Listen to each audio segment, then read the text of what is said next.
My name is Christine Marquette, and I'm a registered and licensed dietitian with Marquette Nutrition and Fitness, and I'm going to talk to you about what foods to avoid for high cholesterol.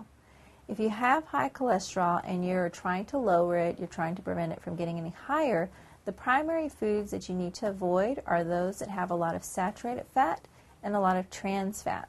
Saturated fat is primarily found in animal foods.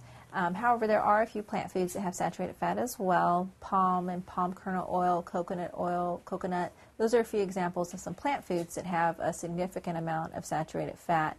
However, there is some controversy with those plant-based types of saturated fats. There are actually several types of saturated fats, and there's some research that is now showing that that particular type of saturated fat may not necessarily increase your bad cholesterol. However, since that's still in some initial stages, you still want to be cautious not to overeat even the plant sources of saturated fat.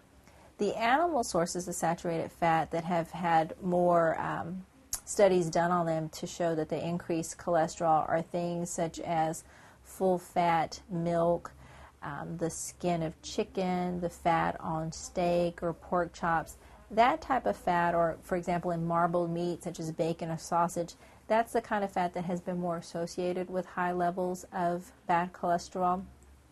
Trans fat, that's a man-made fat. You will see it listed in the ingredient list of foods as partially hydrogenated oil. That type of fat has a very bad reputation. It has been shown to lower your good levels of cholesterol and to increase your bad levels of cholesterol and to increase your total cholesterol. So trans fat is the fat you absolutely want to avoid. It is getting easier to avoid that type of fat because it does have such a bad reputation. Many restaurants are switching back to oils.